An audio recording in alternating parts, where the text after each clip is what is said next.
మామూలుగా ఆపేస్తే మీ నాయన ఇప్పుడిట్టా మాట్లాడాడు కదా బోడా, అందుకే ఇట్టా చేసుండారు. వీళ్ళందరూ అబద్ధం చెప్తున్నాను మావయ్య గారు. కేదార్ నిజంగా మిమ్మల్ని కాపాడడానికి. ఈ విషయం అబద్ధమైనా నువ్వు నిషిక కడుపులో ఉన్న బిడ్డని చంపావన్నది నిజమే కదా. ఆ నిజం ఎవరూ మార్చలేనిది.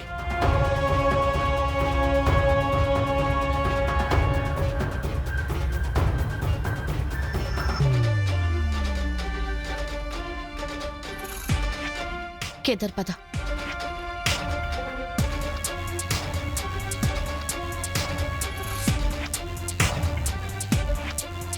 అంత కష్టపడి ప్లాన్ చేసి విడగొడితే మళ్ళీ కలిసిపోతామంటే చూస్తూ ఊరుకుంటావా ఏంటి? వాళ్ళకి బాగా అయ్యుండది.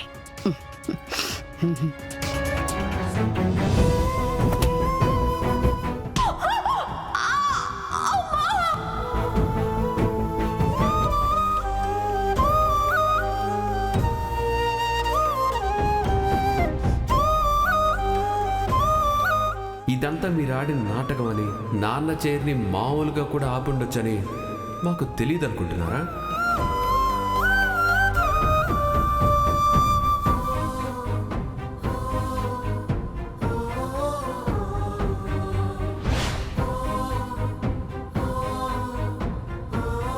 తప్పు చేసి అబద్ధం చెప్పి ఇంట్లో అందరినీ మోసం చేసి నిజం చెప్పమని చెప్పినందుకు, తప్పొప్పుకోమని అడిగినందుకు నిషి వాళ్ళు మనల్ని తప్పు చేసిన వాళ్ళలా నాన్న ముందు నిలబెట్టారు దాత్రి. నాన్న మనసులో మన మీద ద్వేషాన్ని సృష్టించారు. అబద్ధాన్ని చూసినా నిజమని నమ్మించారు. ఇవాళ జరిగిందంతా మర్చిపోయి నాన్న మనల్ని దగ్గరికి తీసుకోవాలని చూస్తే నిషి వాళ్ళు దాన్ని కూడా ఎలా చెడగొట్టారో చూసావా దాత్రి? ఒక రకంగా నిషి మావయ్య గారికి మన మీదున్న కోపాన్ని గుర్తు చేసి మంచి పని చేసింది కేదార్. మంచి పని చేసిందా? ఏం మాట్లాడుతున్నావు దాత్రి? మంచి పని కేదార్. ఒకసారి మావయ్య గారు మనల్ని క్షమించేసి మనల్ని దగ్గర తీసుకొనుంటే నిషి చేసిన మోసాన్ని, చెప్పిన అబద్ధాన్ని మనం బయట పెట్టే వాళ్ళమే కాదు కదా కేదార్. నిషి తప్పుని 4 గోడల మధ్య సరిచేయాలని, మంచిని నలుగురిలోనే చెప్పాలనుకునేదాన్ని. అందుకే నిషి చేసే ఏ తప్పునైనా వెనకేసుకుంటూ వచ్చాను, మారమని అడుగుతూ వచ్చాను. కానీ ఈ విషయంలో మాత్రం నిషి చేసిన తప్పుని 4 గోడల మధ్య ఉంచలేను. ఎందుకంటే తను నలుగురిలో పదే పదే నా భర్తని అవమానించాలని చూస్తుంది. నిషి నాకు చేసిన ఎన్ని అవమానాలైనా క్షమించగలనేమో, కానీ నీ విషయంలో ఏ చిన్న తప్పు చేసినా నేనస్సలు ఊరుకోనని నిషికి కూడా తెలియాలి కేదార్. కేదార్ జోలికొస్తే ఈ జగదాత్రి ఊరుకోదని, ఎవరినైనా సరే వదిలిపెట్టదని ఇవాల్టితో అందరికీ తెలియాలి, అందరికీ తెలియాలి, అందరికీ తెలియాలి. బాగా చెప్పవదినా. శ్రీవల్లి, నీకు నిషిక గురించి? వదిన, నిషిక వదిన ఏం తప్పు చేసిందో తెలీదు వదిన.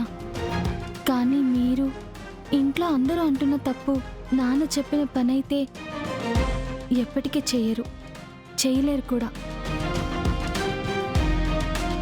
ఇంట్లో వాళ్ళ కోసం ప్రాణాలు ఇచ్చేస్తారు వదిన మీరు. అలాంటిది కడుపులో ఉన్న బిడ్డని ఎలా చంపగలరు? నిషి వదిన చెప్పింది అబద్ధమని నాకు ఆ రోజు అర్థమైంది వదిన.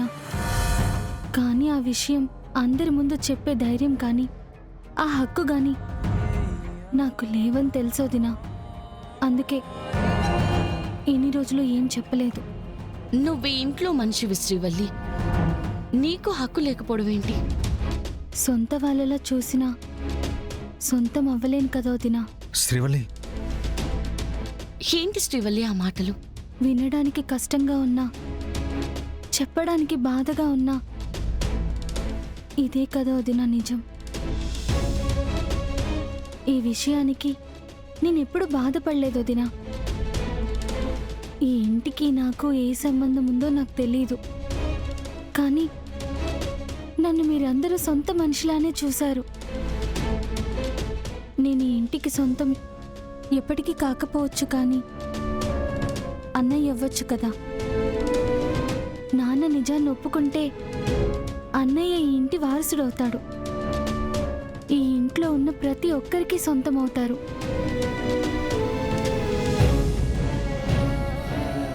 ఆ రోజు వస్తుందని మీరెంతలా ఎదురు చూస్తున్నారో నాకు తెలీదు, కానీ నేను మాత్రం 1000 కళ్ళతో ఎదురు చూస్తున్నాను వదినా. ఎందుకు అంతలా ఎదురు చూస్తున్నావు శ్రీవల్లి? ఎందుకంటే ఒక అనాథకే తెలుసు వదినా, కుటుంబం విలువ, కుటుంబం విలువ, కుటుంబం విలువ. నలుగురిలో చెప్పుకునే ఒక కుటుంబం, కష్టంలో తోడుండే 4 మనుషులు చాలు వదినా. మనిషి సంతోషంగా ఉండడానికి. ఆ సంతోషం అన్నయ్యకి జీవితాంతం ఉండాలని నా కోరిక. అలా అన్నయ్య సంతోషంగా ఉండాలి అంటే నాన్న, అన్నయ్య మీరు ఏ తప్పు చేయలేదని నమ్మాలి. అప్పుడే ఇద్దరి మధ్య దూరం తగ్గుతుంది. నాన్న అన్నయ్యని కొడుకుగా ఒప్పుకోవడానికి ఇంకా ఆలోచించరు వదినా. మావయ్య గారు మమ్మల్ని నమ్మాలన్నా, మా మీద కోపం పోవాలన్నా, నిషి చెప్పిన అబద్ధాన్ని, చేసిన మోసాన్ని మేం బయట పెట్టాలి శ్రీవల్లి. ఇవాల్టితో అది బయట పెట్టి తీరుతాను. నిజం బయట పెట్టడానికి మీకే సాయం కావాలన్నా నన్ను అడగండి వదినా, నేను చేస్తాను. అవసరం పడదు శ్రీవల్లి. ప్లాన్ ఆల్రెడీ చేసేసాను. వెళ్ళి అనుకున్నది అనుకున్నట్టు జరిగేలా చేస్తే చాలు. ఆ తర్వాత జరగాల్సింది జరిగిపోతుంది. జరిగేది చూస్తూ ఉండు శ్రీవల్లి. నాన్న మీ అన్నయ్యని మళ్ళీ ఎలా దగ్గరికి తీసుకుంటారో. సరే అన్నయ్య.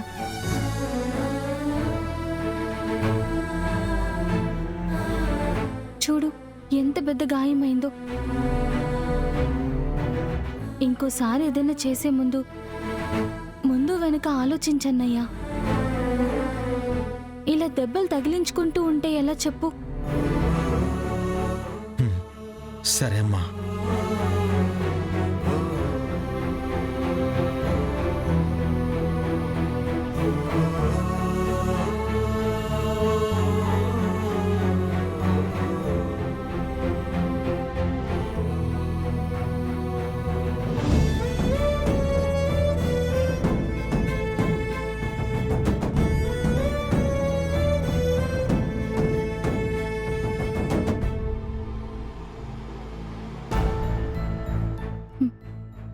నేను వెళ్ళి కాఫీ తీసుకొస్తానన్నయ్య. హ్మ్.